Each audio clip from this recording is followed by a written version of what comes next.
Clara giró la llave en la cerradura por última vez. El chasquido metálico y seco retumbó en el apartamento vacío, un eco fúnebre que ponía fin a su vida anterior.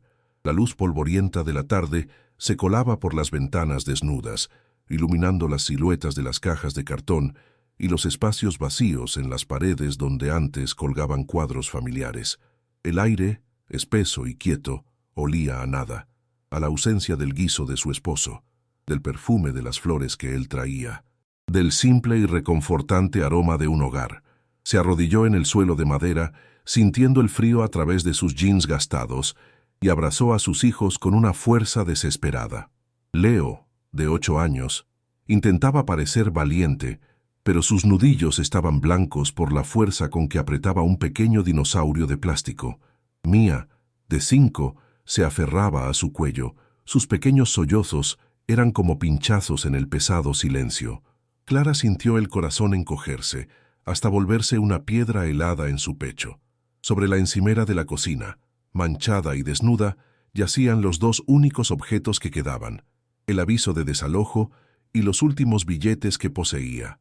$200. Una suma tan ridícula, tan insultante, que se sentía como una broma cruel. Era todo lo que se interponía entre sus hijos y la intemperie. La náusea subió por su garganta, un sabor amargo a pánico y fracaso. Se acabó. No quedaba nada. El viejo sedán, abollado y de un color indefinido por el óxido y el polvo, era ahora su único refugio.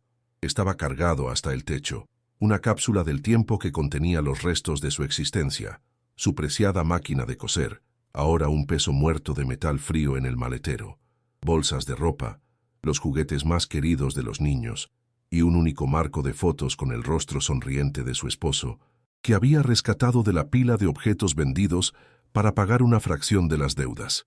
El motor tosió y se quejó antes de arrancar. Su sonido ronco era una protesta contra el viaje hacia lo desconocido. Clara apretó el volante con manos temblorosas. La superficie de plástico agrietado se sentía pegajosa bajo sus palmas sudorosas. Sus ojos ardían por la falta de sueño y las lágrimas no derramadas. Miró por el espejo retrovisor una última vez. Viendo la puerta de su edificio encogerse hasta desaparecer, sintió un dolor físico, una punzada aguda en el estómago, como si un hilo invisible que la conectaba a su pasado acabara de romperse. La ciudad era ahora un monstruo indiferente que la había escupido.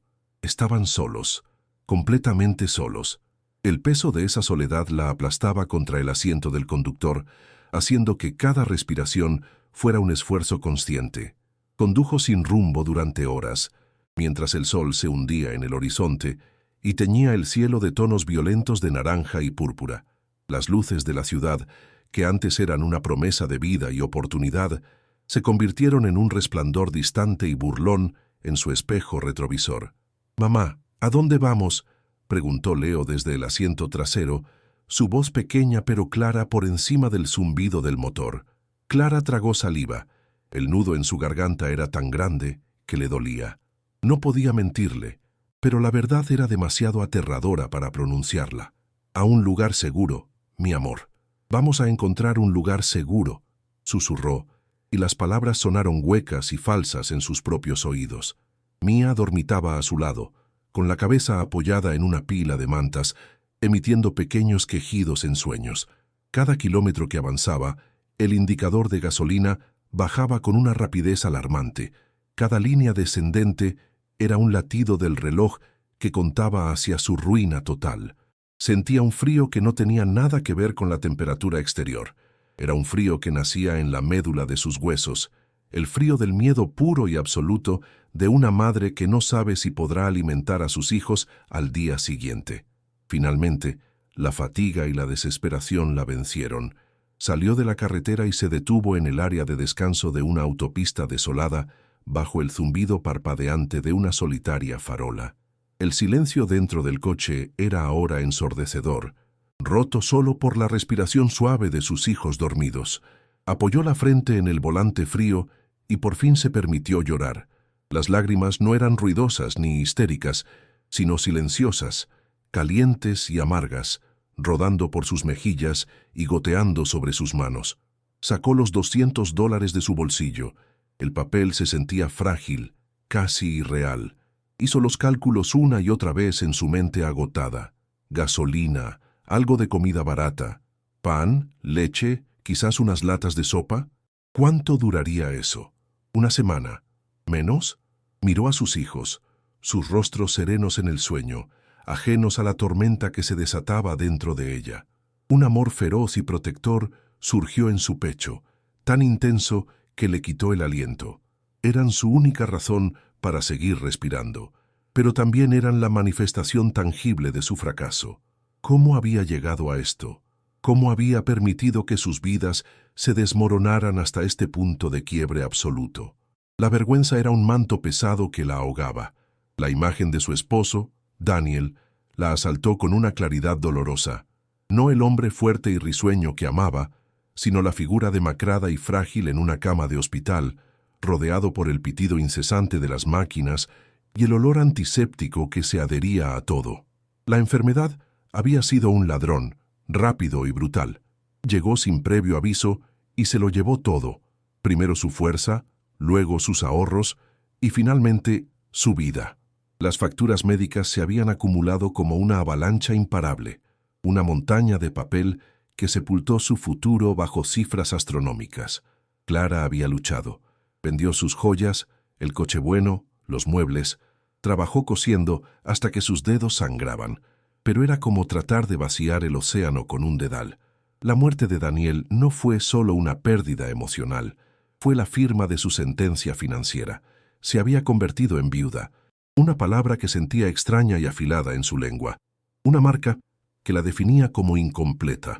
Como alguien que ahora debía enfrentar al mundo sola. Un mundo que, en ese momento, parecía decidido a destruirla. La última reserva de esperanza se había agotado. Estaba en el fondo del pozo, y las paredes eran demasiado lisas para escalar. A la mañana siguiente, con el sol pálido filtrándose a través del parabrisas empañado, el viejo teléfono de Clara vibró sobre el tablero. Una estridencia discordante en el silencio del coche. Un número desconocido. Por un momento, el pánico la atenazó. ¿Sería otro acreedor que la había rastreado? Con dedos temblorosos, contestó. La voz al otro lado era la de un hombre, grave y un poco cansada, que se presentó como el abogado de oficio que había manejado los asuntos finales de Daniel. Clara sintió un nudo en el estómago, esperando más malas noticias. El hombre habló de un tío abuelo lejano, un nombre vago, perdido en los anales de la familia, y entonces pronunció la palabra que lo cambió todo. Herencia. Un único bien, una pequeña cabaña en la orilla del lago escondido. El corazón de Clara dio un vuelco tan violento que se quedó sin aliento. No era dinero. Era algo infinitamente más valioso. Era un techo, un santuario, un lugar donde sus hijos podrían dormir bajo un techo sólido, sin importar cuán humilde fuera. Una intervención divina. Las lágrimas que brotaron esta vez no eran amargas, sino calientes y llenas de un alivio abrumador. Se derramaron por sus mejillas mientras el abogado le explicaba los detalles, su voz un zumbido distante sobre el latido ensordecedor en sus oídos. Un refugio sin alquiler, un nuevo comienzo.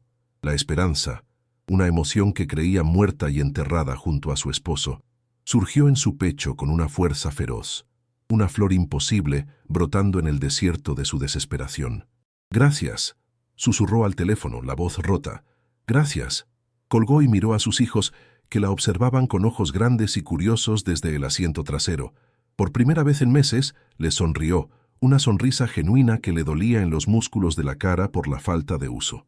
«Tengo una sorpresa», dijo, y la palabra sonó a milagro en sus propios labios. «Vamos a nuestra nueva casa». El peso que la había estado aplastando pareció aligerarse, reemplazado por una energía febril. Tenían un destino, tenían una oportunidad, y eso era todo lo que necesitaba. El viaje fue una odisea de casi 2 días hacia el corazón rural del estado, un peregrinaje impulsado por café barato de gasolinera y sándwiches de pan y mortadela. Clara gastó una parte preciosa de sus $200 en llenar el tanque del sedán hasta el tope. El olor penetrante de la gasolina era el perfume de la libertad. El resto se fue en comida no perecedera. una pequeña reserva para sus primeros días. Cada dólar gastado era una apuesta, un acto de fe en esa cabaña invisible. Las autopistas de varios carriles dieron paso a carreteras secundarias de 2 vías, que a su vez se estrecharon en caminos rurales serpenteantes, flanqueados por campos interminables y bosques densos. El paisaje urbano, con sus ángulos duros y su indiferencia gris, se disolvió en un mundo de verdes y marrones, un lugar que parecía más antiguo y más salvaje. El aire que entraba por las ventanillas abiertas cambió, volviéndose más limpio, cargado con el olor a tierra húmeda y pinos después de una breve llovizna. Era el olor de la promesa. Leo, pegado a la ventana, narraba el paso de vacas y granjas abandonadas. Su entusiasmo infantil era un bálsamo para el alma cansada de Clara. Mía cantaba canciones desafinadas, creando una banda sonora de inocencia para su éxodo. Pero a medida que avanzaban, el mundo exterior parecía encogerse. Las estaciones de radio se convirtieron en estática, una a una, hasta que el único sonido fue el zumbido monótono del motor y el silbido del viento. Luego, las barras de señal en su teléfono desaparecieron, dejándola desconectada del mundo que conocía.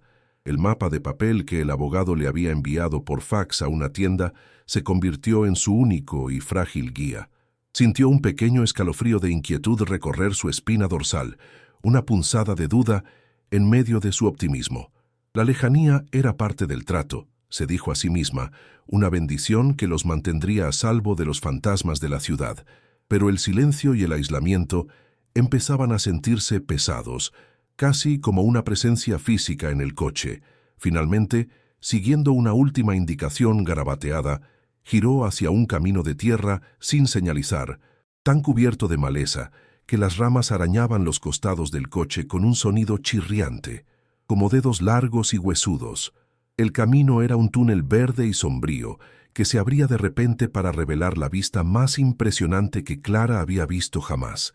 El lago escondido era una vasta extensión de agua de un azul profundo y cristalino, rodeada por un denso bosque de pinos y abetos. El sol de la tarde brillaba sobre la superficie, creando 1.000.000 de diamantes danzantes. El aire era tan puro que dolía respirarlo. Por un momento, Clara se sintió abrumada por la belleza. Una belleza tan perfecta que parecía sacada de un sueño. Allí, en una pequeña cala, apenas visible entre los árboles, estaba la cabaña. Su corazón latió con fuerza. Habían llegado. Habían encontrado su refugio. El final de su terrible viaje y el comienzo de su nueva vida. Pero a medida que se acercaban, la hermosa imagen comenzó a desmoronarse. La cabaña no era rústica, era una ruina. El porche delantero se inclinaba en un ángulo precario, con varias tablas podridas y faltantes. La pintura, que alguna vez pudo ser azul, se había descascarado hasta dejar la madera gris y expuesta, marcada por años de abandono. Una de las ventanas del frente era un agujero negro y vacío, con fragmentos de vidrio aún aferrados al marco. El techo, cubierto de musgo y agujas de pino, se había hundido visiblemente en el centro, como si la casa hubiera exhalado su último aliento y se hubiera desplomado sobre sí misma. La náusea, una vieja conocida, volvió a subir por la garganta de Clara, fría y amarga. Esto no era un santuario, era una cáscara, una tumba de madera a punto de colapsar. La esperanza que la había sostenido durante 2 días se evaporó instantáneamente, dejándola hueca y temblando. Leo y Mía se quedaron en silencio en el asiento trasero, su alegría infantil extinguida por la sombría realidad que tenían delante. No había bienvenida, solo un silencio ominoso.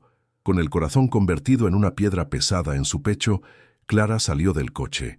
El sonido de la puerta al cerrarse fue absorbido por el silencio del bosque. Un sonido pequeño y sin importancia. Dio un paso hacia la cabaña y el olor la golpeó. No era el aroma fresco de los pinos, sino un hedor denso y nauseabundo a humedad, a madera podrida y a algo más. Algo animal y rancio. Era el olor del abandono total, de la descomposición sin testigos. Sintió un nudo apretado en el estómago. La puerta principal colgaba de una bisagra ligeramente entreabierta. Con una mano temblorosa, la empujó.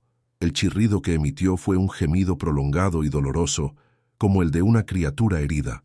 El interior era aún peor que el exterior. La oscuridad era casi total, rota solo por los débiles rayos de luz que se colaban por las grietas del techo, y la ventana rota, iluminando nubes de polvo danzante. El aire era gélido y estaba tan cargado de humedad que se sentía como si estuviera respirando agua sucia. La luz de su teléfono reveló la verdadera magnitud del desastre. Manchas de moho negro, como una enfermedad leprosa, trepaban por las paredes de madera. El suelo estaba cubierto de escombros, hojas secas, excrementos de animales y trozos de yeso caídos del techo. En una esquina, un nido de algún tipo de roedor estaba hecho de jirones de tela de un viejo colchón.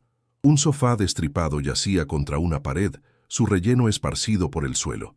La pequeña cocina era una pesadilla de óxido y suciedad, con los gabinetes colgando de sus bisagras. Se sentía como si estuviera parada dentro de un cadáver, un lugar donde la vida se había extinguido hacía mucho tiempo. Cada detalle era una bofetada, una burla cruel a la imagen de refugio que había construido en su mente. Un arrepio de puro horror recorrió su espina dorsal. Esto no era un hogar, era una trampa, una prisión de aislamiento en medio de la nada, a kilómetros del pueblo más cercano, sin forma de pedir ayuda. Estaban más atrapados y vulnerables que nunca. Clara retrocedió tropezando hacia la puerta, jadeando en busca del aire relativamente limpio del exterior. Apoyó la espalda contra la pared exterior de la cabaña, sintiendo la madera áspera y húmeda a través de su fina camisa, y se deslizó hasta el suelo. Había llegado al fondo del pozo, o eso creía. Esto era peor. Era un nuevo nivel de infierno, uno que ella misma había elegido, arrastrando a sus hijos con ella.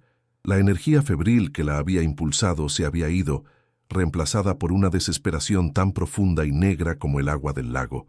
Miró el coche, su único vínculo con la civilización, casi sin gasolina. Miró a sus hijos, sus rostros pálidos y asustados asomando por la ventanilla trasera, y miró la cabaña en ruinas, una monstruosidad que se burlaba de su estupidez. El peso del fracaso la aplastó con una fuerza física, robándole el aliento. Las lágrimas silenciosas comenzaron a correr por sus mejillas de nuevo, pero esta vez estaban desprovistas de cualquier calor. Eran frías como el hielo. Los primeros días fueron una batalla brutal contra la realidad. Clara trabajó con una furia silenciosa, una energía nacida de la pura necesidad de supervivencia. Su primera tarea fue hacer que una sola habitación de la cabaña fuera mínimamente habitable. Con la ayuda de Leo, arrastró el sofá destripado y los escombros al exterior, creando una pila de miseria junto a la casa. Barrió el suelo con una rama de pino, levantando nubes de polvo y excrementos que la hacían toser, el sabor a rancio llenando su boca. Cada movimiento era un esfuerzo, cada respiración un recordatorio de la podredumbre que la rodeaba. Su estómago dolía constantemente por el hambre, una punzada sorda que ignoraba a la fuerza, guardando la mayor parte de la escasa comida para los niños.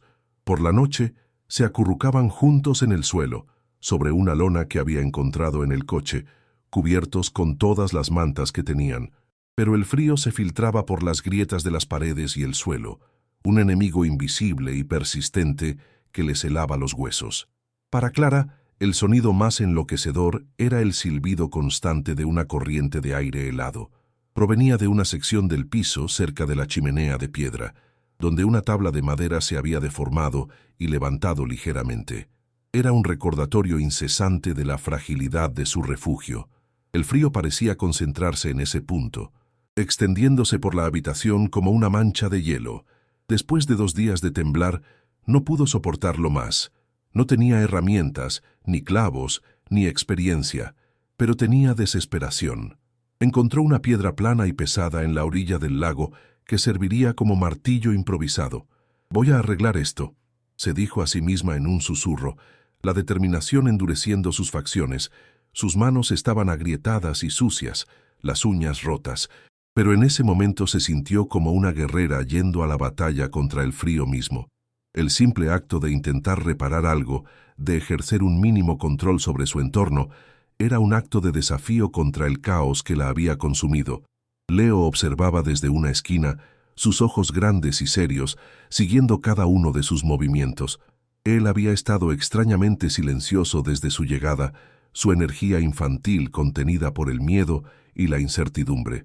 Clara le sonrió con un esfuerzo, tratando de proyectar una confianza que no sentía. «Ayúdame, Leo. Necesito que mantengas esta tabla quieta mientras la golpeo», le pidió, su voz más firme de lo que esperaba. El niño asintió solemnemente y se arrodilló sobre el suelo helado, colocando sus pequeñas manos en el extremo de la tabla de madera. Clara se arrodilló frente a él, levantó la piedra y comenzó a golpear el otro extremo de la tabla, intentando forzarla a volver a su lugar. El sonido sordo del impacto de la piedra contra la madera resonaba en la silenciosa cabaña, un ritmo primitivo de lucha. Cada golpe era un gruñido de frustración, una batalla contra la madera rebelde y la humedad que la había deformado.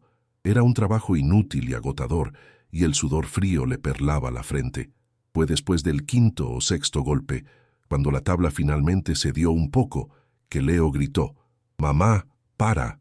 Clara se detuvo al instante, con el corazón en la garganta, temiendo haberle hecho daño. «¿Qué pasa, mi amor? ¿Te lastimé?». Pero Leo no la miraba a ella. Su mirada estaba fija en el pequeño espacio oscuro que se había abierto debajo de la tabla.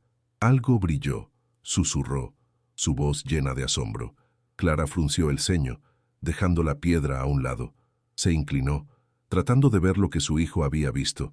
La luz que entraba por la ventana rota era débil, pero al mover la tabla un poco más, vio un destello metálico, un pequeño punto de luz en la oscuridad polvorienta bajo el suelo. Sintió una extraña punzada, una chispa de algo que no era miedo ni desesperación. Era curiosidad. «¿Qué es?», preguntó más para sí misma que para el niño. Con los dedos temblorosos, metió la mano en el hueco frío y sucio. Sus dedos rozaron algo pequeño, frío y metálico.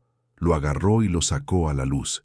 Descansando en la palma de su mano sucia, había una llave. No era una llave moderna, sino una pequeña y ornamentada, hecha de latón, ahora deslustrado por el tiempo, con un intrincado diseño de hojas en la cabeza. Era demasiado elegante y antigua para pertenecer a cualquiera de las cerraduras oxidadas de la cabaña. Era un objeto fuera de lugar, un pequeño misterio en medio de su miseria. Leo la miraba con los ojos muy abiertos. «¿Es una llave del tesoro, mamá?». Por un instante, Clara quiso decirle que no fuera tonto, que los tesoros no existían y que su única preocupación debía ser cómo sobrevivir a la próxima semana. Pero al mirar la llave, pequeña y sólida en su mano, no pudo evitar sentir una oleada de emoción infantil. Por primera vez en meses, una pregunta que no estaba relacionada con la supervivencia se formó en su mente. ¿Qué abre esta llave? El frío y el hambre parecieron retroceder un instante, reemplazados por el calor de un enigma. La llave se convirtió en una obsesión silenciosa.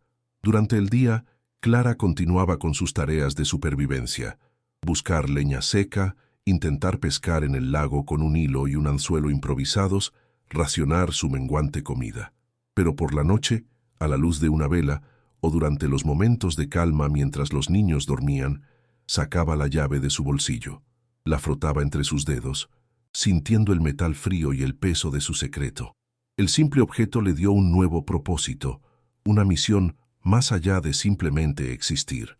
Se levantaba en mitad de la noche helada, con el corazón latiendo con una nueva clase de anticipación, y probaba la llave en cada cerradura que encontraba, en la puerta principal destartalada, en un viejo armario en el dormitorio, en los gabinetes de la cocina. Cada vez que la llave no encajaba, sentía una punzada de decepción, pero no de desesperanza. La búsqueda se convirtió en un juego, un ancla que la mantenía cuerda. Los niños se contagiaron de su febril búsqueda. Se convirtió en su gran aventura. El misterio de la llave escondida lo llamó Leo. Pasaban horas explorando cada rincón de la cabaña, golpeando paredes en busca de compartimentos secretos, levantando cada objeto suelto. Mía, demasiado pequeña para entenderlo del todo, seguía a su hermano con entusiasmo, declarando que había encontrado pistas en forma de piedras de colores o plumas de pájaros. Su risa, que había estado ausente desde que dejaron la ciudad, comenzó a regresar en pequeños estallidos, Un sonido que era más valioso para Clara que cualquier tesoro. Ver a sus hijos absortos en la búsqueda, sus rostros iluminados por la emoción en lugar del miedo, fortaleció su propia determinación. La llave ya no era solo un misterio, era una promesa. La promesa de que tal vez, solo tal vez, había algo más en ese lugar desolado que solo ruina y desesperación. Después de 3 días de registrar la cabaña de arriba a abajo sin éxito, la frustración comenzó a asentarse. Clara estaba sentada en el porche, mirando la superficie oscura y tranquila del lago, la llave fría en su bolsillo. Se sentía estúpida. Estaba persiguiendo una fantasía infantil mientras sus problemas reales se acumulaban. Su mirada se posó en la estructura que se encontraba al borde del agua, a unos 50 metros de la cabaña, el cobertizo para botes. Era una construcción aún más ruinosa que la casa principal, inclinada peligrosamente hacia el lago, con la mitad del techo derrumbado y la madera cubierta de una capa verdosa de musgo y algas. La había evitado deliberadamente, asumiendo que era peligrosa e inútil, pero ahora, mientras la miraba, una nueva idea comenzó a formarse. Había buscado en todas partes dentro de la casa. ¿Y si la cerradura no estaba en la casa? Un escalofrío, esta vez no de frío, sino de intriga, recorrió su cuerpo. Dejó a los niños jugando en el porche con la estricta instrucción de no moverse y se dirigió hacia el cobertizo. El aire cerca del agua era más denso, cargado con el olor a pescado, algas y madera mojada y en descomposición. Las tablas bajo sus pies crujían y se quejaban de forma alarmante. Tuvo que agacharse para entrar por la puerta que colgaba torcida de sus goznes. El interior era oscuro y húmedo, olía a encierro y a lago. Telarañas espesas como algodón le rozaron la cara y el pelo, y tuvo que reprimir un grito. El suelo estaba cubierto de una capa resbaladiza de lodo y hojas podridas. Dentro, volcado y medio lleno de agua de lluvia, había un pequeño bote de remos de madera. No había armarios, ni cajas, ni nada que pareciera tener una cerradura. La decepción la invadió de nuevo, pesada y familiar. Estaba a punto de darse la vuelta y marcharse, resignada a su tonta fantasía, cuando algo llamó su atención. Era una irregularidad en el suelo. La mayor parte del piso estaba hecha de tablas anchas y ásperas, pero en una esquina, debajo de una vieja red de pesca enmarañada, las tablas parecían diferentes. Eran más nuevas, o al menos estaban menos podridas, y formaban un cuadrado casi perfecto de aproximadamente 1 metro de lado. No encajaba. Se arrodilló, apartando la red maloliente y pegajosa.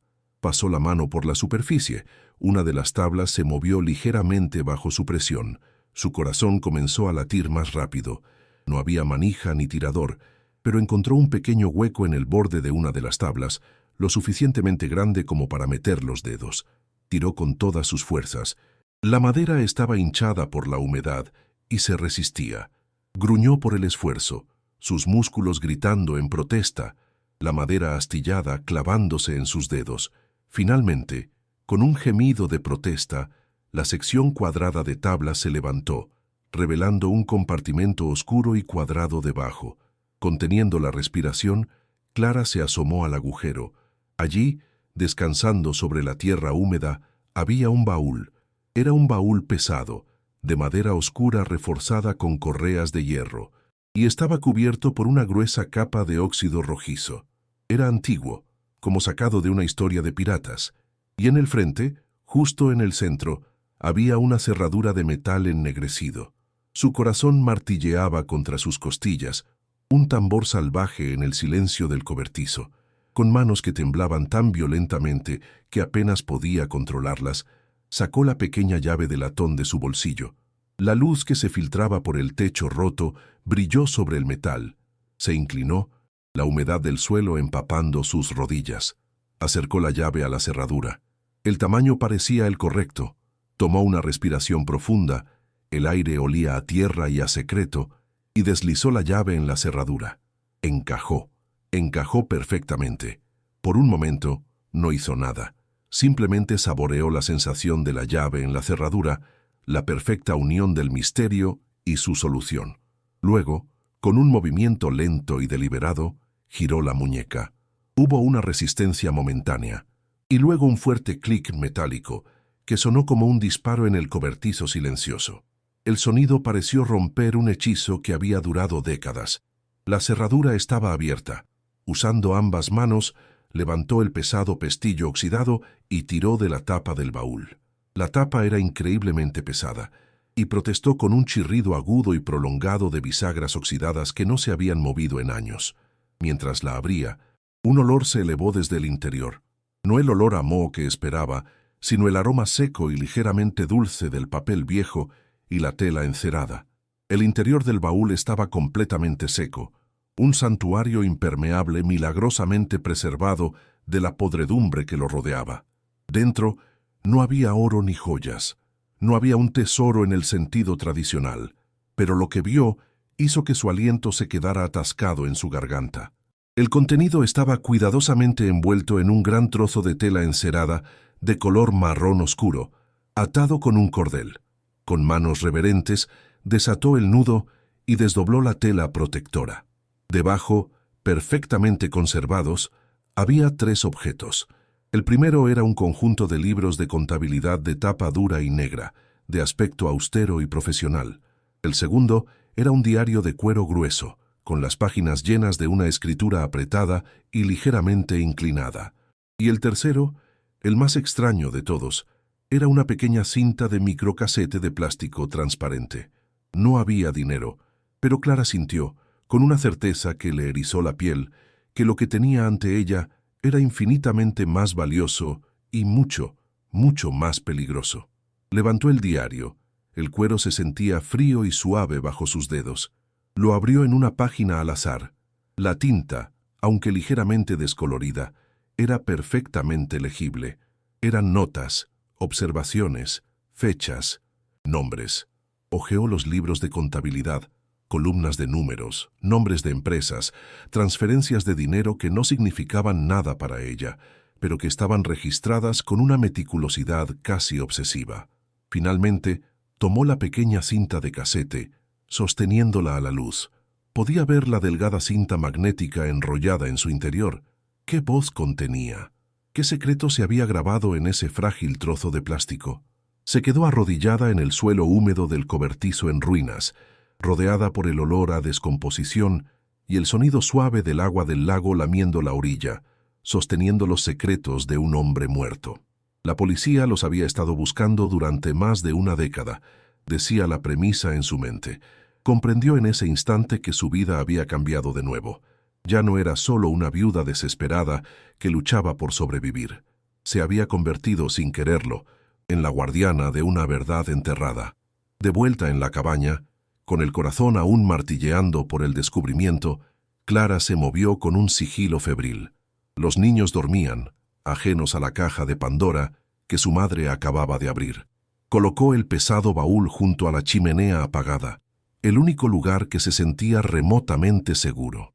La vela que había encendido parpadeaba, proyectando sombras danzantes y alargadas que convertían la ruinosa habitación en una cueva llena de fantasmas. El olor a tierra húmeda y metal oxidado del baúl se mezclaba con el hedor a moho del ambiente, creando una atmósfera de tumba. Clara sintió un peso aplastante sobre sus hombros, un peso hecho de miedo y de una responsabilidad que no había pedido. Ya no se trataba solo de sobrevivir al hambre y al frío. Ahora era la guardiana de un secreto que podía sentirlo en sus huesos. Había costado la vida de al menos un hombre. Con manos temblorosas, apartó los libros de contabilidad y tomó el diario de cuero.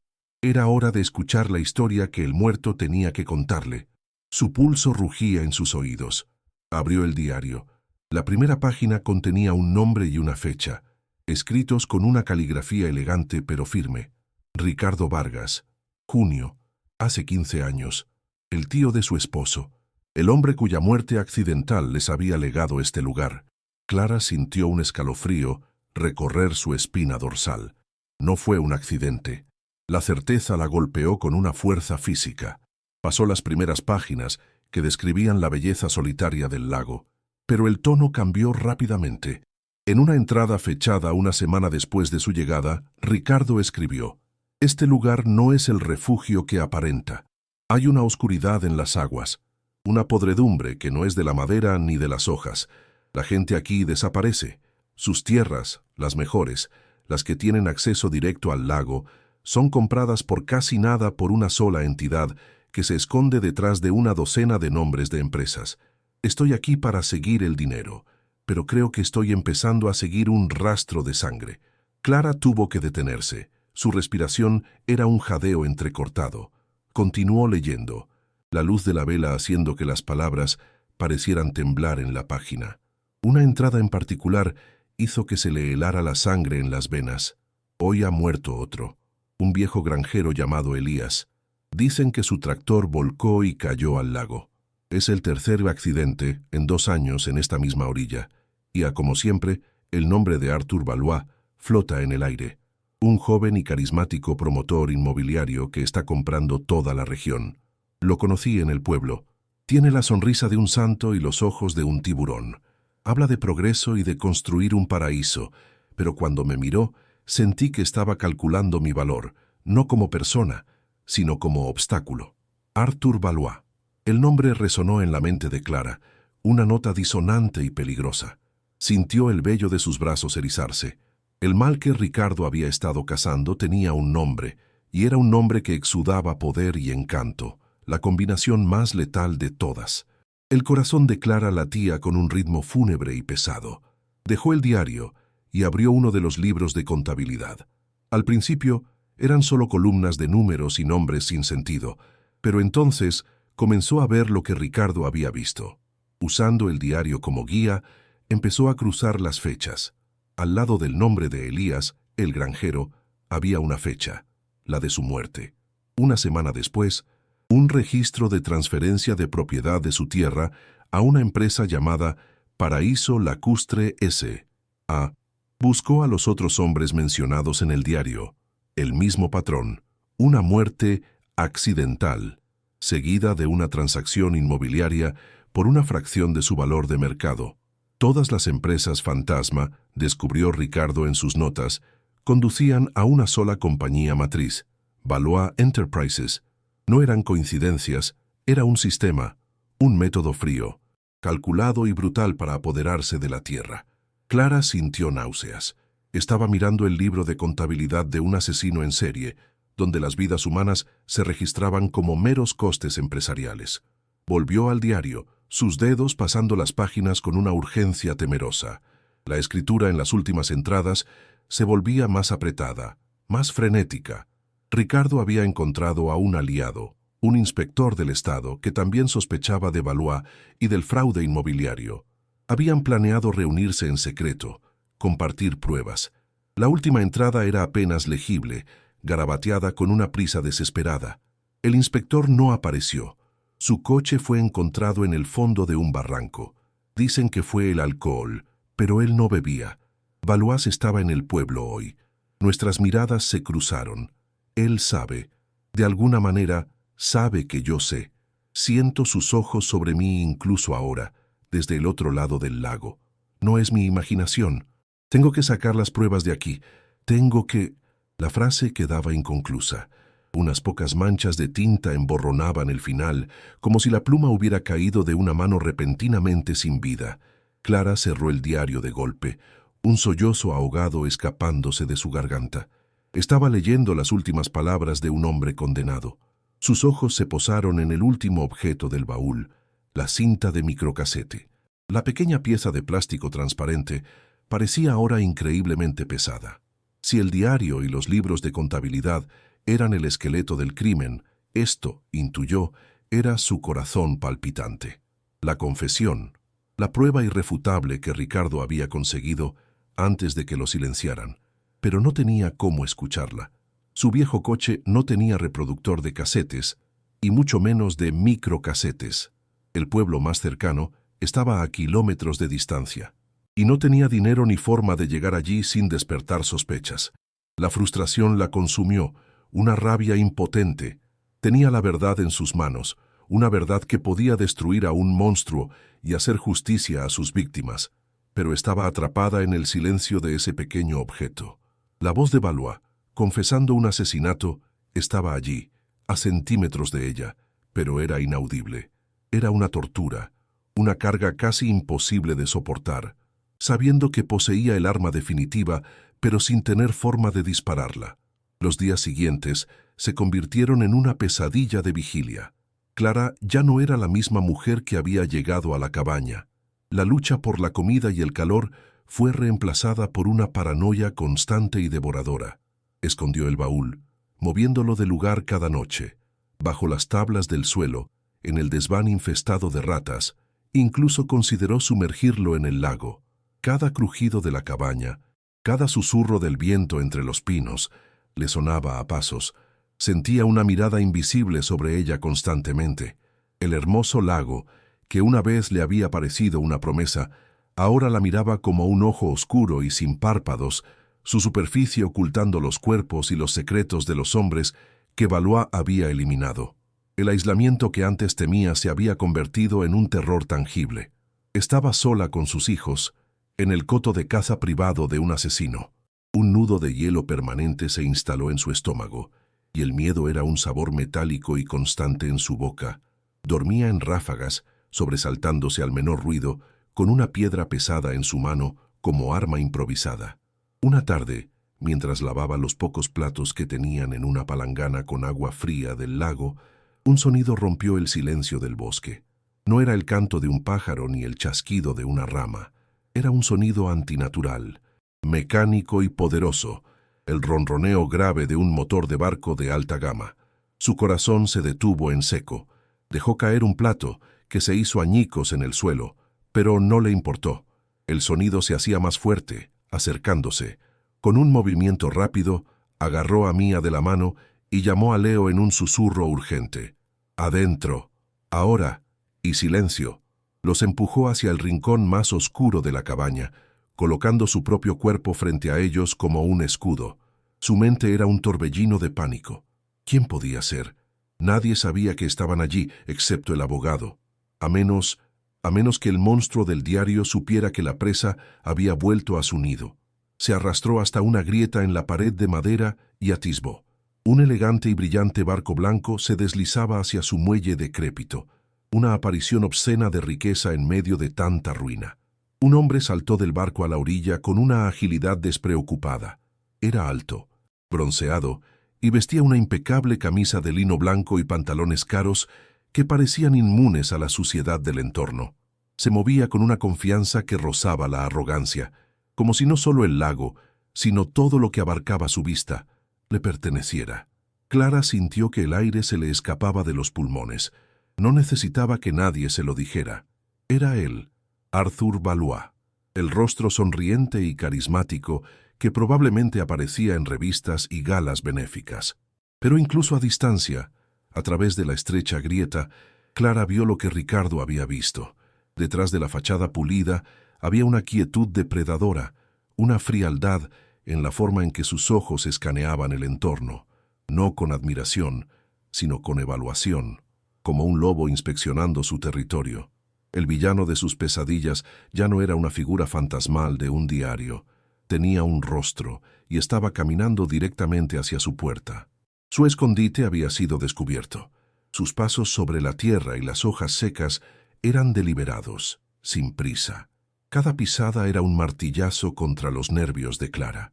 Se detuvo a unos metros de la puerta y no llamó. Simplemente esperó, dejando que el silencio y su presencia hicieran el trabajo. Luego, su voz cortó el aire, tan suave y culta como Clara había imaginado, pero con un filo de acero debajo. «¿Hola?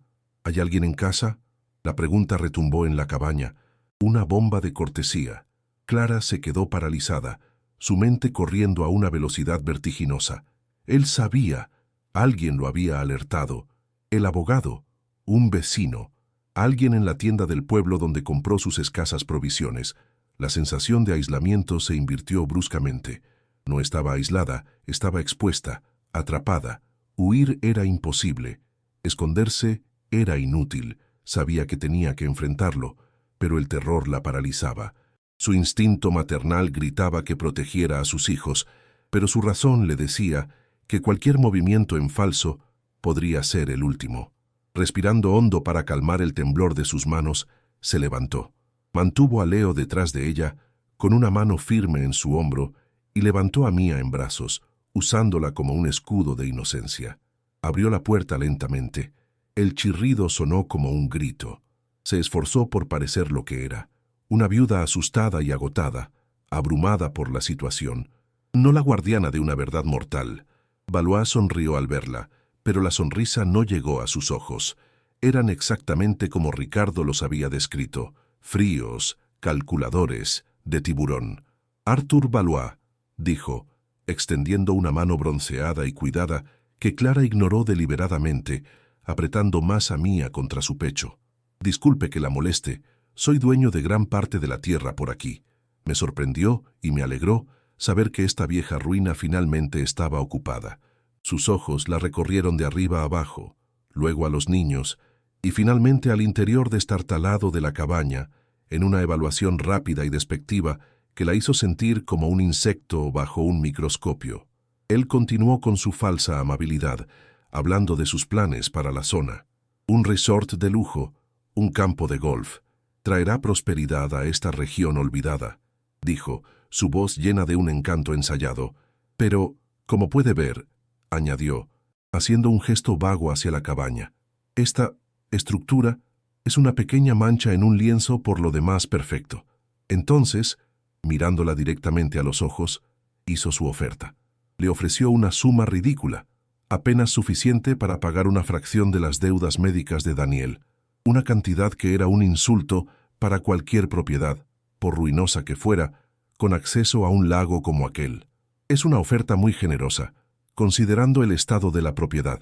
Podría tomar ese dinero y empezar de nuevo en otro lugar, en un sitio más adecuado para una familia. La oferta no era una negociación, era una prueba. Estaba sondeándola, tratando de medir su desesperación, tratando de averiguar si ella era solo una indigente o algo mucho más peligroso. Clara sintió el veneno bajo cada una de sus palabras. Un torrente de furia helada surgió bajo el miedo de Clara.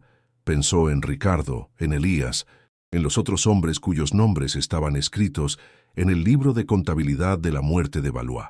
Pensó en sus familias, destruidas por la codicia de este hombre. Miró sus propias manos, sucias y agrietadas por el trabajo de hacer habitable esa ruina, su único refugio en el mundo. Levantó la barbilla y se encontró con su mirada sin pestañear, con una voz que le sorprendió por su firmeza, una voz que no temblaba.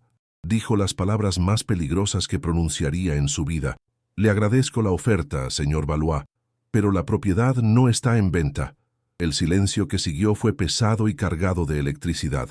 La sonrisa de Valois se tensó en los bordes. Por una fracción de segundo, la máscara de filántropo encantador se deslizó y Clara vio un destello de furia pura y gélida en sus ojos. No esperaba que ella se negara. Un insecto no desafía a la bota que está a punto de aplastarlo.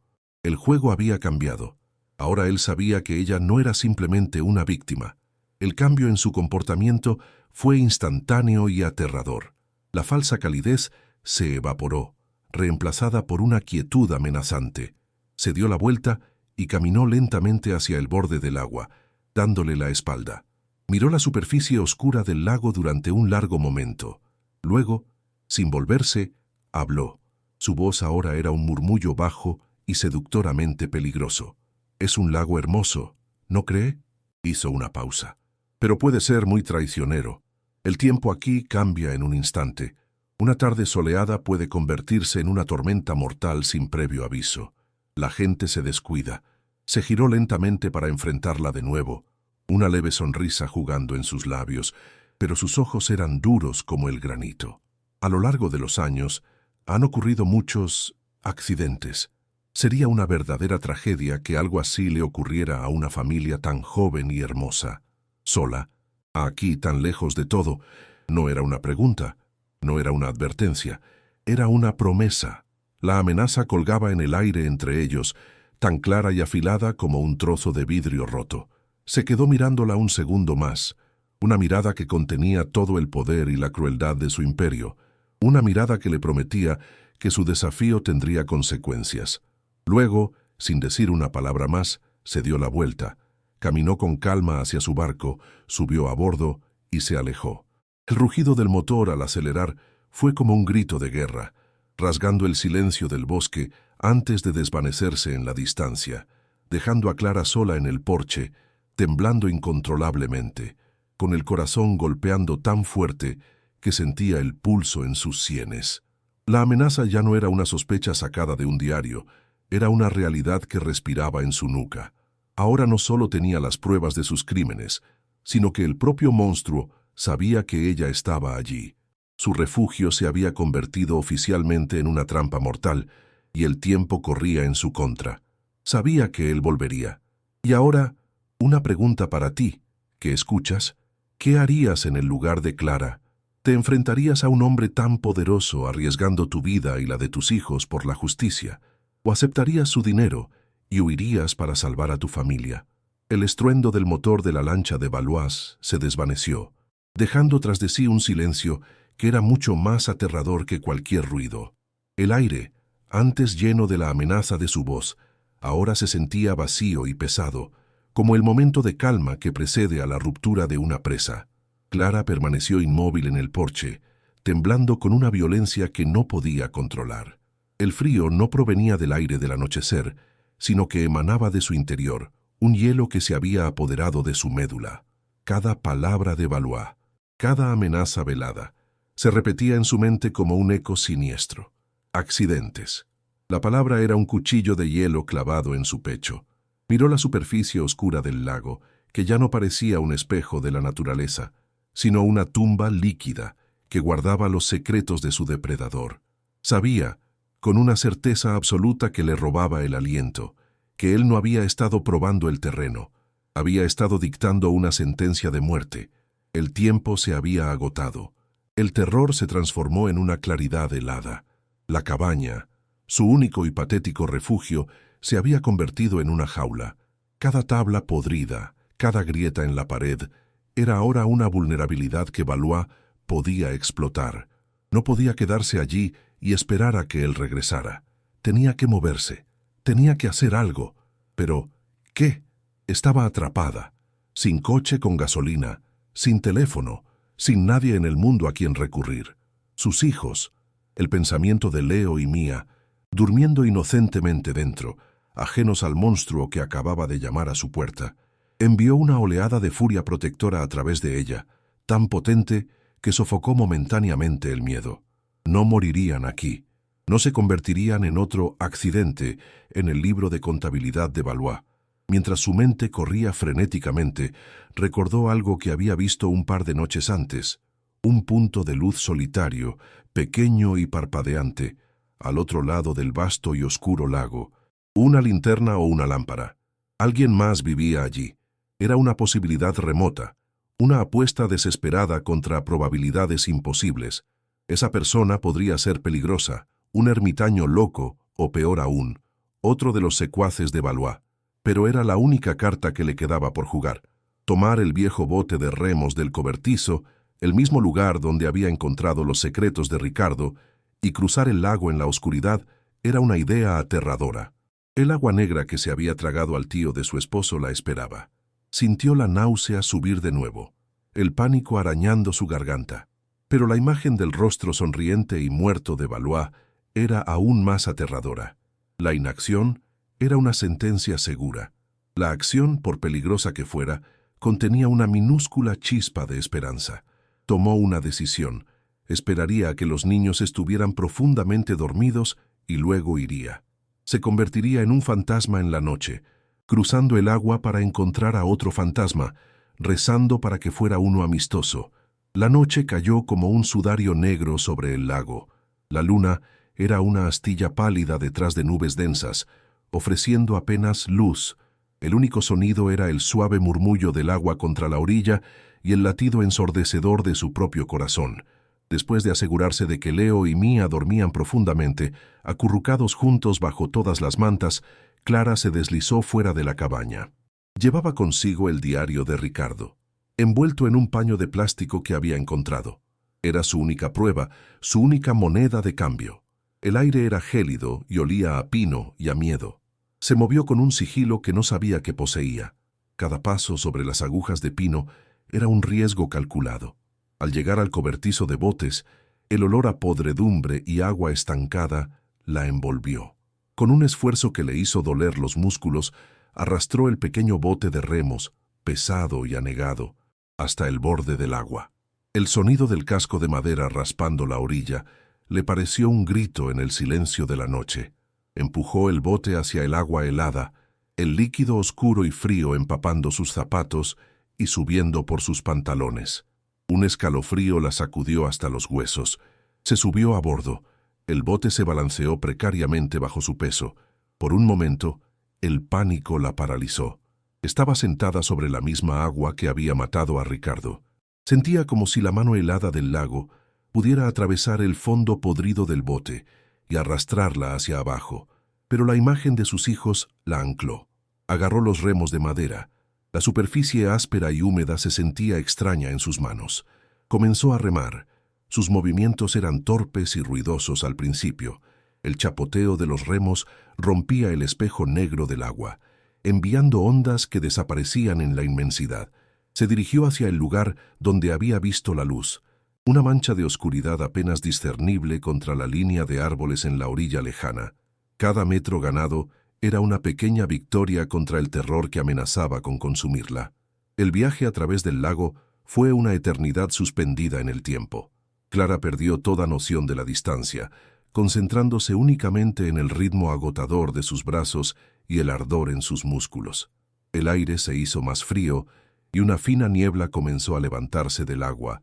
Envolviendo su pequeño bote en un abrazo fantasmal, se sentía completamente sola, una mota insignificante en un universo de agua negra y silencio opresivo.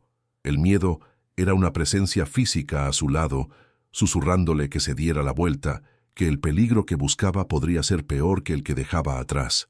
Pero ella seguía remando, impulsada por el rostro de Valois y la necesidad primordial de proteger a sus hijos.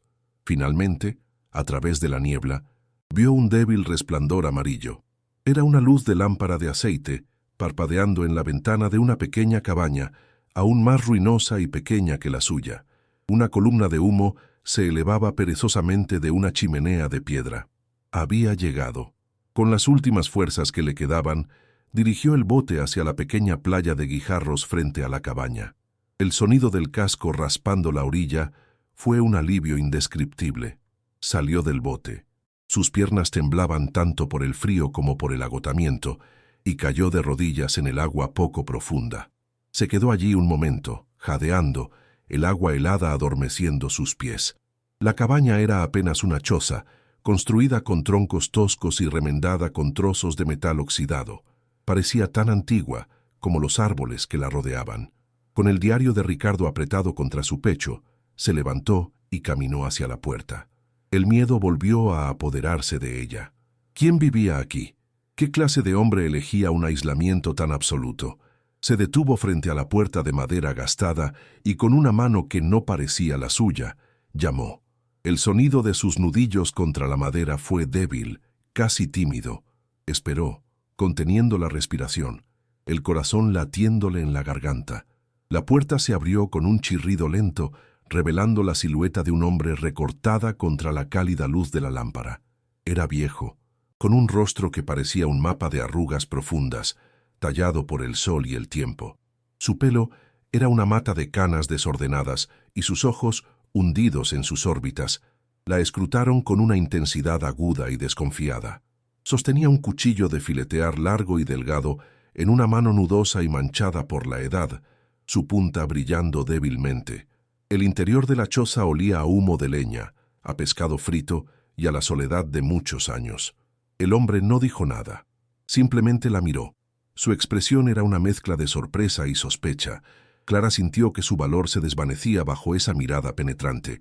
Era un error. Debería haber vuelto, pero ya era demasiado tarde. La desesperación la empujó a hablar, su voz un susurro ronco y tembloroso. «Necesito ayuda», dijo, y las palabras parecieron ridículamente inadecuadas. El anciano no bajó el cuchillo. «¿Quién eres?», preguntó. Su voz era un gruñido grave, como piedras rozando unas contra otras. «Nadie viene a este lado del lago, no en años». Clara tragó saliva. El nudo en su garganta le dificultaba respirar. «Mi nombre es Clara. Estoy Estoy viviendo en la vieja cabaña de Vargas, la que está al otro lado de la cala. Al oír el nombre Vargas, los ojos del hombre se entrecerraron. Una chispa de algo, reconocimiento, dolor, brilló en sus profundidades. Clara vio su oportunidad. Desenvolvió el diario de Ricardo del paño de plástico y lo sostuvo frente a ella como un escudo. Él era el tío de mi esposo. Encontré esto. Encontré sus cosas. El anciano miró el diario, luego a su rostro y de nuevo al diario. Lentamente, muy lentamente, bajó el cuchillo. «Entra», dijo.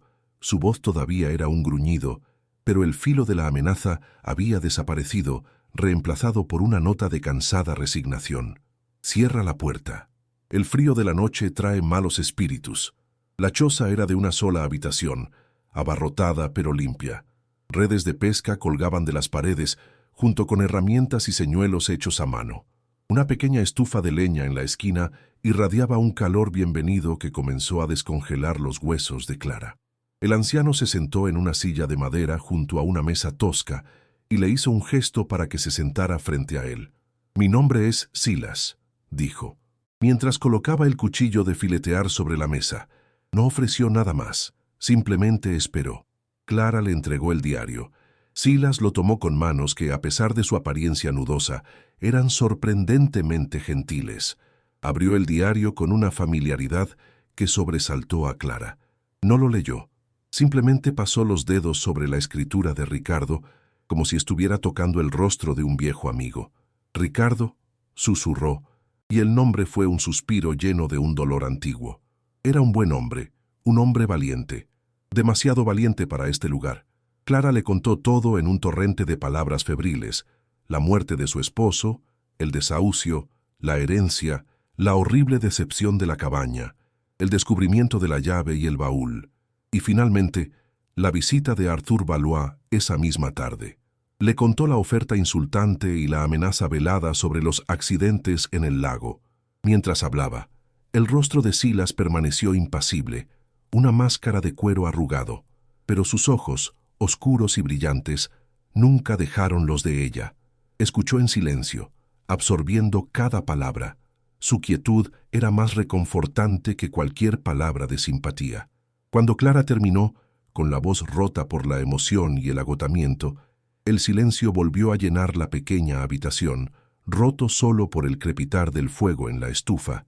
Silas cerró el diario lentamente. «Así que la serpiente ha vuelto a su nido», dijo en voz baja. «Sabía que este día llegaría. Lo he temido durante 15 años». Silas se levantó y caminó hacia la pequeña ventana, mirando hacia la oscuridad sobre el lago. «Ricardo era mi amigo», comenzó, su voz ahora más suave, cargada de memoria. «Era el único amigo que he tenido en 30 años. Vino aquí buscando una historia sobre fraude inmobiliario, pero encontró algo mucho peor. Encontró el cementerio de Valois». El corazón de Clara se apretó. «Yo le advertí», continuó Silas. «Le dije que Valois no era un simple ladrón. Es un demonio con traje caro, pero Ricardo era terco. Era un periodista, creía en la verdad, creía que podía exponerlo». Silas se giró para mirar a Clara, y por primera vez vio la profundidad de su miedo y su culpa. Estaba recopilando las pruebas, las que tú tienes ahora. Iba a llevarlas a un fiscal federal en quien confiaba, un hombre que había investigado a Valois antes, pero que nunca tuvo pruebas suficientes. Pero Valois se enteró. Siempre se entera de todo en este lago. La noche que murió, la voz de Silas se quebró por un instante. La noche que se ahogó, se corrigió con amargura. Yo estaba pescando, escondido en los juncos, no muy lejos de su cabaña. Estaba oscuro, sin luna, como esta noche. No vi a Ricardo, pero vi la lancha de Valois, su barco blanco, inconfundible. Lo vi alejarse de su muelle a toda velocidad, sin luces, como un fantasma huyendo de la escena de un crimen. No escuché gritos, no escuché una lucha, solo el sonido de ese motor desapareciendo en la oscuridad. A la mañana siguiente, encontraron el cuerpo de Ricardo en el agua. Dijeron que había resbalado y se había golpeado la cabeza. Clara sintió un frío glacial recorrer su cuerpo. Era la última pieza, la pieza que conectaba a Valois directamente con la escena, el testigo ocular que la policía nunca encontró. Silas había visto el asesinato, o al menos sus secuelas inmediatas. ¿Por qué no dijo nada?, susurró Clara, aunque ya sabía la respuesta. Silas soltó una risa seca y sin alegría. ¿Y decirle a quién? ¿Al sheriff local, que cena en la mansión de Valois cada mes? ¿Al juez, que juega al golf en su club privado? Valois es dueño de este lugar, chica. Es dueño de la policía, de los políticos, de las almas de la gente. Decir algo habría sido mi sentencia de muerte. He vivido aquí, al otro lado del lago, durante 15 años, mirando por encima del hombro, rezando para que nunca descubriera que yo vi algo esa noche. Me convertí en un fantasma para sobrevivir. Se acercó a Clara. Sus ojos ardían con una intensidad feroz. Pero tú has encontrado las pruebas de Ricardo. Has hecho que su fantasma se levante de nuevo. Y Valois lo sabe. No te dejará ir. No cometerá el mismo error 2 veces. No dejará testigos ni pruebas esta vez. La verdad de sus palabras era tan sólida y fría como el hierro. Silas se quedó pensativo por un momento, frotándose la barbilla. Valois es arrogante, pero no es estúpido. Te ha dado una advertencia porque es más fácil comprarte que matarte, pero tu desafío ha herido su orgullo. Vendrá por ti, o enviará a sus perros, y no será para hablar. Luego, su rostro cambió. Una astucia nacida de décadas de supervivencia apareció en sus ojos. Pero este bosque y este lago tienen sus propias reglas. Yo conozco cada sendero, cada cueva, cada sonido. Ricardo y yo teníamos planes, rutas de escape. Si te persiguen, no corras hacia el camino. Corre hacia la oscuridad del bosque. Hay una arboleda de abedules a unos 100 metros detrás de tu cabaña. Si golpeas los troncos huecos con una piedra, el sonido viaja por el suelo. Suena como un animal grande, como un oso. Puede que te dé unos segundos. Es una pequeña distracción, pero a veces unos segundos son todo lo que tienes. Clara memorizó cada palabra, sintiendo que Silas le estaba entregando una pequeña llave para la supervivencia. El viaje de regreso a través del lago fue aún más aterrador que el de ida. Ahora, Clara no solo luchaba contra el miedo al agua, sino contra la certeza del peligro que la esperaba. Cada sombra en la orilla le parecía una figura acechando, cada sonido del bosque, los pasos de los hombres de Valois. La revelación de Silas había cimentado la verdad, pero también la había despojado de cualquier falsa sensación de seguridad. Ya no había duda. Estaba en guerra contra un hombre que había matado antes y que no dudaría en volver a hacerlo. Al llegar a su orilla, el silencio de la cabaña era ominoso. Entró con el corazón en la boca, pero encontró a sus hijos durmiendo plácidamente, ajenos a la tormenta que se cernía sobre ellos. Por un momento, se permitió sentir un alivio abrumador, pero fue fugaz. Miró por la ventana hacia el lago y el miedo volvió, frío y paralizante. Estaba sola de nuevo, pero ahora estaba armada con un conocimiento terrible y un plan desesperado. Clara no durmió. Se sentó en la oscuridad, con la piedra pesada que había usado para clavar la tabla del suelo a su lado, y esperó. El baúl con las pruebas estaba escondido bajo el colchón improvisado donde dormían sus hijos, lo más cerca posible de ella. Cada crujido de la vieja cabaña era una tortura, cada ráfaga de viento contra la ventana un posible ataque. Pasó las horas repasando el consejo de Silas, visualizando el camino hacia el bosque, la arboleda de abedules, el sonido de los troncos huecos. Era un plan frágil, casi ridículo, pero era lo único que tenía. La primera luz del amanecer se filtró a través de las grietas, encontrándola despierta, sus ojos ardiendo por la fatiga y la tensión. Sobrevivió a la noche, pero sabía que solo era un respiro temporal. Valois le había dado un ultimátum implícito, y el tiempo corría. El día pasó en una neblina de ansiedad. Cada minuto que se alargaba era un nudo más apretado en su estómago.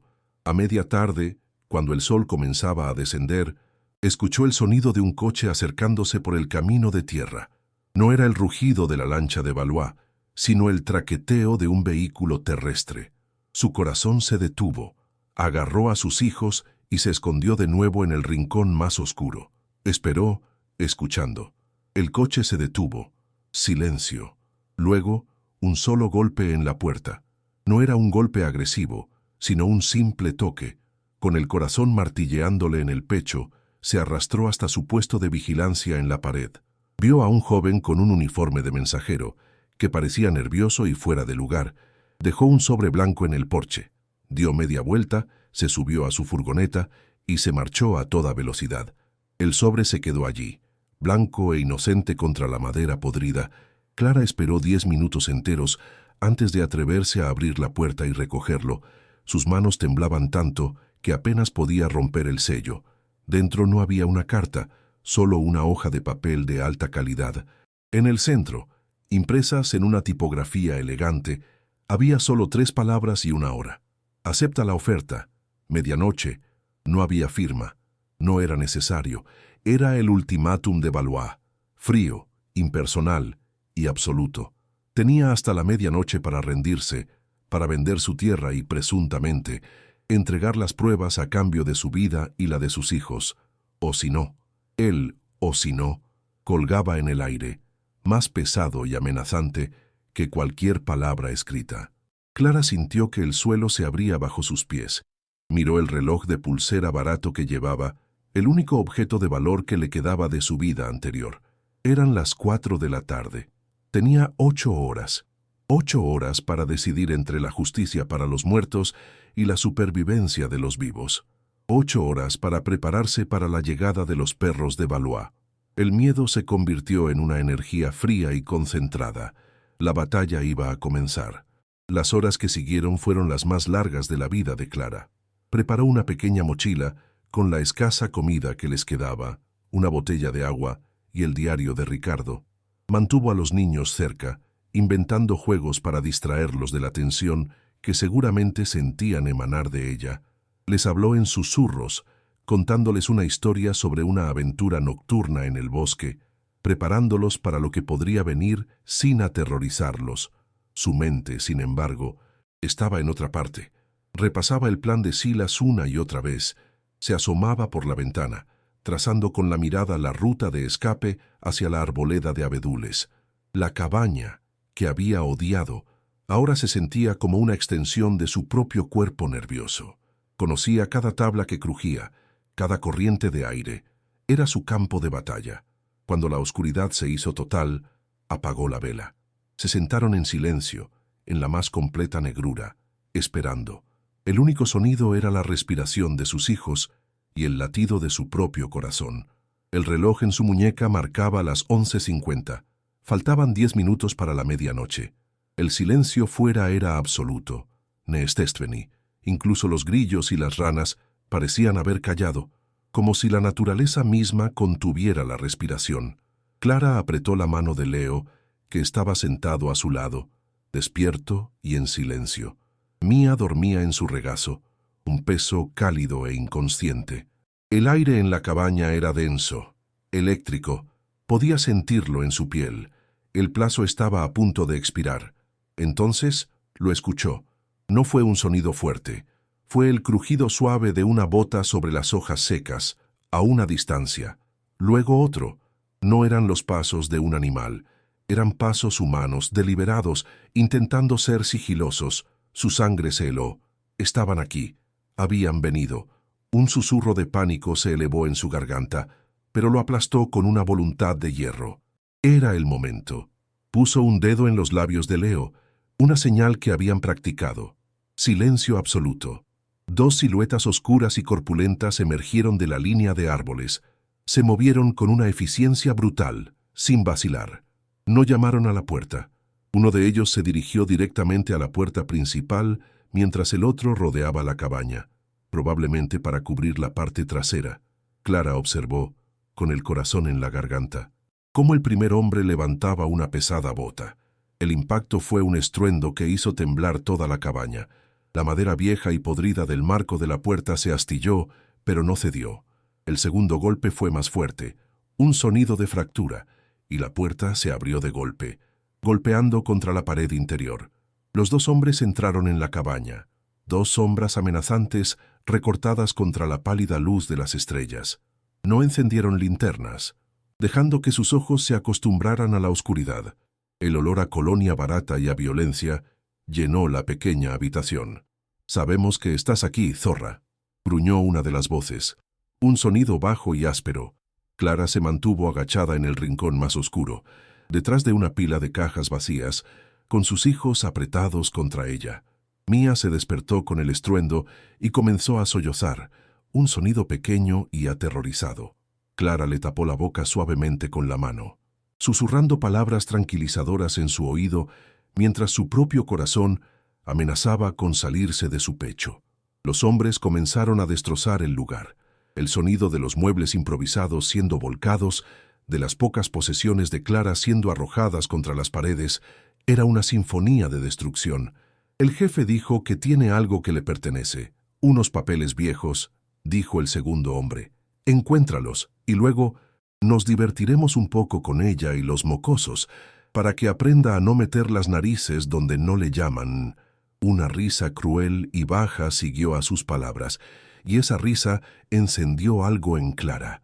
El miedo se retiró, reemplazado por una rabia blanca y pura. No tocarían a sus hijos. Uno de los hombres se acercaba a su escondite. Podía oír su respiración pesada, oler su sudor. Era ahora o nunca.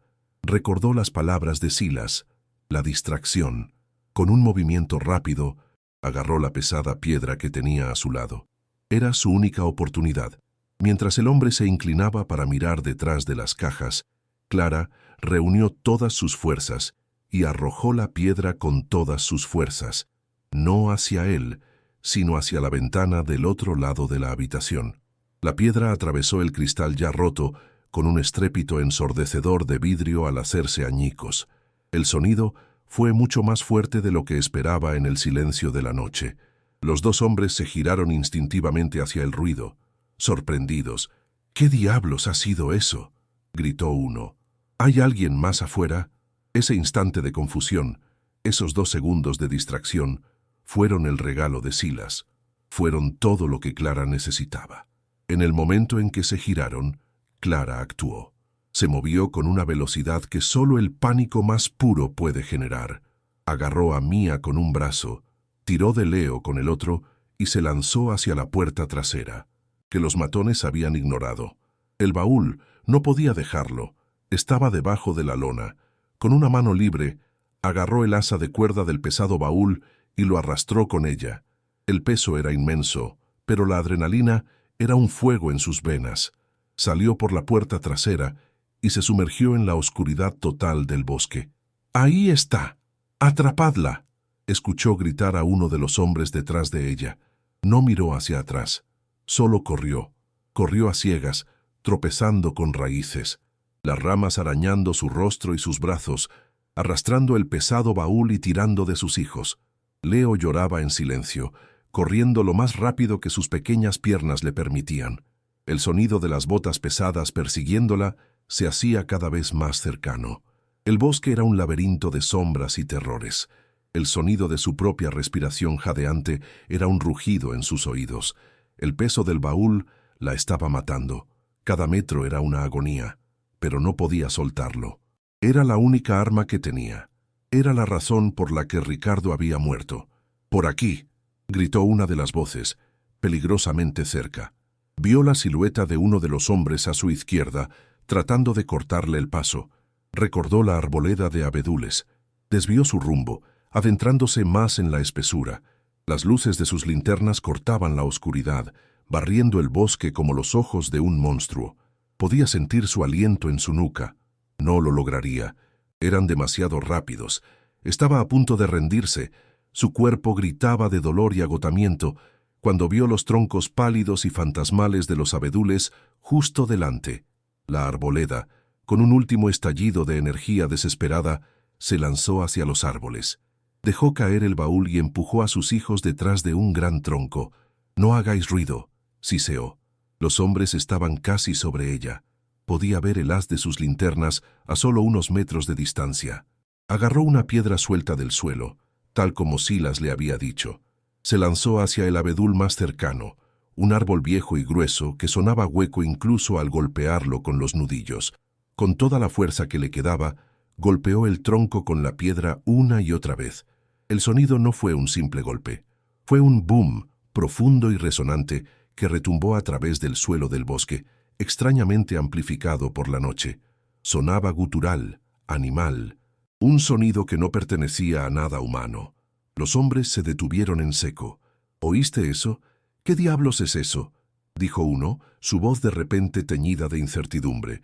Parecía grande. La distracción, la segunda distracción, le dio otros preciosos segundos. Mientras los matones dudaban, barriendo la oscuridad con sus linternas en la dirección del ruido, Clara agarró el baúl de nuevo, tomó a sus hijos de la mano y reanudó su huida desesperada. Esta vez, sin embargo, no corrió a ciegas, corrió con un propósito, siguiendo un camino apenas visible que Silas le había descrito, un sendero de cazadores que bordeaba un pequeño arroyo. El sonido del agua corriente ayudó a enmascarar el ruido de su escape. Siguió corriendo. Sus pulmones ardían, sus piernas eran de plomo, el miedo y la esperanza luchando en su interior. Sabía que su destino estaba al final de ese camino, la pequeña y solitaria choza de Silas, la única luz en su abrumadora oscuridad. No sabía si estaría a salvo allí, pero era el único santuario que le quedaba en el mundo. La caza había comenzado. Finalmente, a través de los árboles, vio la luz. El resplandor amarillo y parpadeante de la lámpara de Silas era el faro más hermoso que había visto en su vida. Con un sollozo de alivio y agotamiento, tropezó para salir del bosque y cayó de rodillas en el claro frente a la choza, arrastrando el baúl y a sus hijos con ella. La puerta se abrió de inmediato. Silas estaba allí con el rostro tenso, sosteniendo un viejo rifle de caza. No parecía sorprendido. Parecía como si la hubiera estado esperando toda la noche. «Dentro, rápido», ordenó. Su voz era un susurro urgente. Ayudó a Clara a levantarse y a meter a los niños y el pesado baúl en la pequeña y cálida habitación. Luego cerró la puerta, echó un pesado cerrojo de madera y se apostó junto a la ventana, con el rifle preparado, mirando hacia la oscuridad del bosque de donde acababan de emerger. Estaban a salvo, al menos por el momento. En la calidez sofocante de la choza de Silas, el olor a humo de leña se mezclaba con el hedor metálico del miedo. Clara, temblando, envolvía a sus hijos en una manta raída, susurrándoles que todo estaba bien, una mentira que se sentía como ceniza en su boca. Silas, impasible, se movió hacia un rincón oscuro, cubierto por una vieja lona polvorienta. La apartó para revelar un aparato que parecía una reliquia de otro tiempo.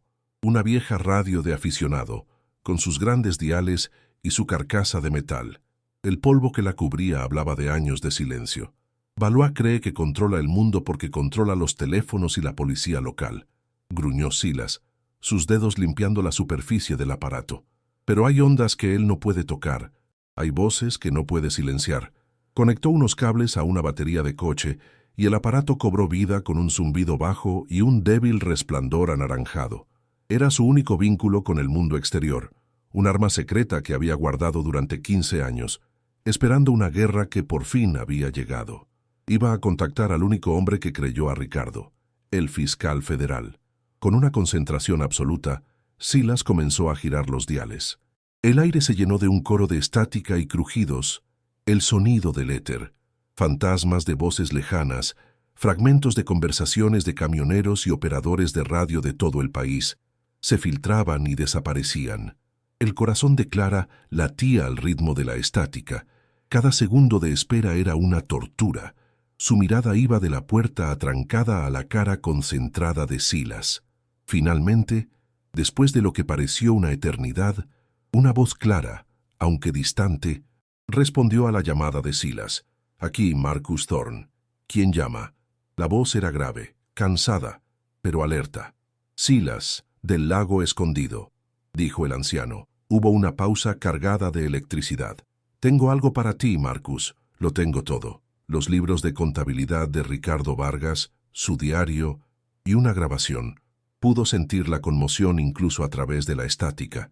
La voz de Thorne perdió su cansancio, volviéndose afilada como el acero. «No te muevas. Silas, no hables con nadie. Voy para allá. Mantén la línea abierta si puedes». La conexión se cortó, pero una nueva esperanza, frágil pero feroz, había nacido en el silencio. La escena cambió a la opulencia. En la orilla opuesta del lago, la mansión de Arthur Valois era una supernova de luz y sonido. Se celebraba una gala benéfica, un evento para pulir su imagen de filántropo. El aire olía a orquídeas y a la riqueza de 100 perfumes caros. El sonido del champán, al ser descorchado, se mezclaba con la música de un cuarteto de cuerda y las risas educadas de la élite política y empresarial de la región. Valois, impecable en un smoking a medida, se movía entre sus invitados con una sonrisa que valía millones, aceptando cheques para su fundación y apretando manos. Cada gesto, una coreografía de poder. Se sentía invencible. La mujer de la cabaña era un cabo suelto, una molestia que sus hombres ya debían de haber solucionado. Saboreó su copa de vino, el líquido caro y suave en su lengua, y miró su reflejo en los ventanales que daban al lago oscuro. Vio a un rey en su castillo, el dueño absoluto de todo lo que la vista abarcaba. La ironía era que no vio la flota silenciosa que se acercaba por el agua. La llegada de la Policía Federal no fue un asalto, fue una disección. Varias lanchas negras y sigilosas atracaron en los muelles privados de Valois, mientras furgonetas sin distintivos bloqueaban la entrada principal de la finca. Agentes vestidos con equipo táctico negro, armados y con los rostros cubiertos, se desplegaron con una eficiencia silenciosa y aterradora. La música del cuarteto de cuerda se detuvo con una nota discordante cuando las puertas de la terraza se abrieron de golpe. El silencio que cayó sobre la multitud fue instantáneo y total. Los invitados, antes tan seguros y poderosos, se quedaron congelados, con las copas a medio levantar. Arthur Valois se giró, y la sonrisa se borró de su rostro. Por primera vez en décadas, la máscara de encanto se hizo añicos, revelando un destello de sorpresa, luego de rabia, y finalmente un atisbo de miedo animal. El fiscal Marcus Thorne, con su rostro cansado pero sus ojos ardiendo de triunfo, avanzó entre la multitud. Arthur Valois, queda usted detenido por el asesinato de Ricardo Vargas y el inspector estatal Robert Tamsimb. El clic de las esposas fue el único sonido en la terraza. La caída de Valois fue tan rápida y brutal como su ascenso.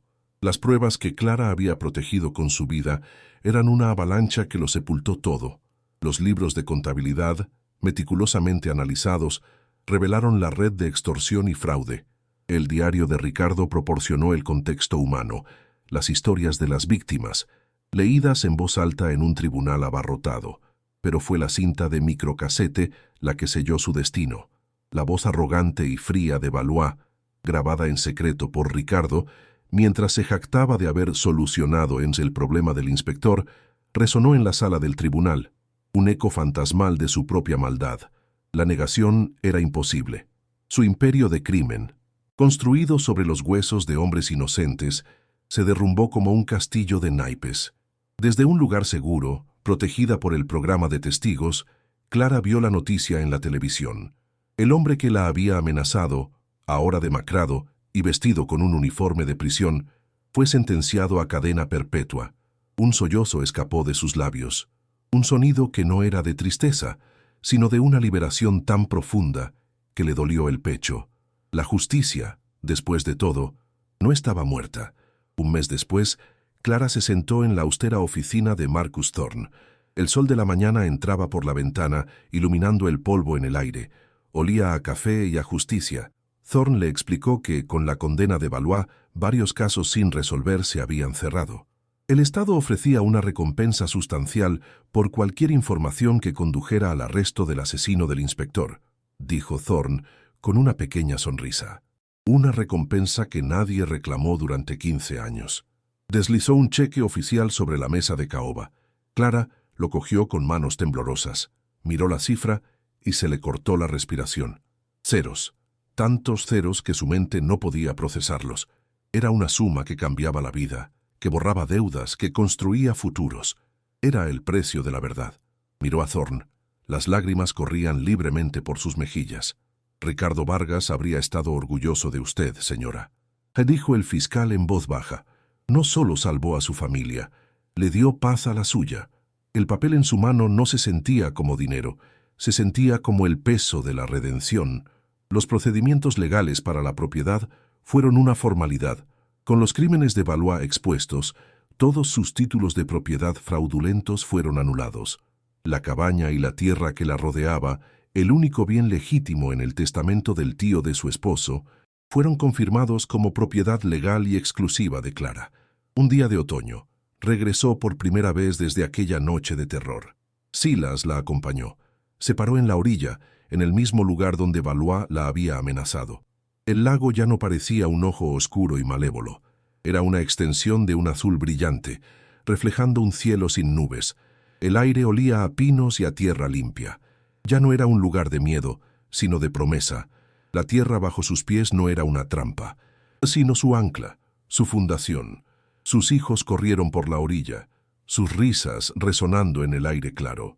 Clara sintió que echaba raíces en ese lugar, unas raíces profundas y fuertes, regadas con lágrimas, pero fortalecidas por el coraje. Era suyo, realmente suyo. La reconstrucción de la cabaña fue un acto de renacimiento. Con una fracción del dinero de la recompensa, Clara contrató a un equipo de constructores locales. El hedor a moho y podredumbre fue reemplazado por el aroma limpio y vigorizante de la madera de pino recién cortada. El techo hundido fue sustituido por uno nuevo y sólido. Las ventanas rotas fueron reemplazadas por grandes paneles de vidrio que inundaban el interior de luz solar. Silas, ahora un abuelo adoptivo para los niños, supervisaba el trabajo con una sonrisa perpetua. La cabaña, que había sido un símbolo de desesperación y ruina, se transformó, tabla por tabla, en un hogar hermoso y acogedor. Las paredes de moho negro fueron cubiertas con paneles de madera clara y cálida. La cocina de pesadilla se convirtió en un espacio moderno y funcional. No era una mansión, pero para Clara era un palacio, un santuario construido no solo con madera y clavos, sino con la tenacidad de su espíritu. La escena final es un marcado contraste con el principio. Es una noche de invierno. La nieve cae suavemente fuera, cubriendo el mundo en un silencio blanco y puro. Dentro de la cabaña, un fuego crepita alegremente en la chimenea de piedra, proyectando un brillo dorado sobre la habitación. El aire está lleno del aroma reconfortante de un guiso de carne que se cocina a fuego lento en la estufa. Leo y Mia, sanos y con las mejillas sonrosadas, están sentados en una alfombra suave, construyendo un castillo con bloques de madera. Clara está sentada en un cómodo sillón, no cosiendo remiendos por unos centavos, sino usando su preciada máquina de coser, ahora restaurada y brillante, para crear un edredón de colores vivos, un acto de creación y alegría. Mira a sus hijos, al fuego, a las paredes sólidas de su hogar, y el recuerdo de contar $200 en el asiento de un coche polvoriento se siente como una vida lejana, la historia de otra persona. Una paz profunda y duradera se ha instalado en su corazón. Estaba en casa. Su viaje había sido un descenso a un infierno de miedo y desesperación, pero había emergido en un paraíso que nunca supo que estaba buscando. Se enfrentó al monstruo en su propio terreno y le arrebató no solo la justicia para los muertos, sino un futuro para los vivos. Su victoria no se midió en dinero o tierra, sino en la alquimia de transformar el terror más profundo en una fuerza inquebrantable y la más oscura de las noches en un nuevo y brillante amanecer. La historia de Clara es un poderoso recordatorio de que, incluso cuando toda esperanza parece perdida, el coraje de una sola persona puede ser la chispa que encienda un fuego y traiga la luz. ¿Qué historias de superación te han inspirado a nunca rendirte? Si la increíble travesía de Clara te ha conmovido, suscríbete a nuestro canal y activa las notificaciones. No querrás perderte más narrativas sobre la asombrosa resiliencia del espíritu humano frente a la adversidad.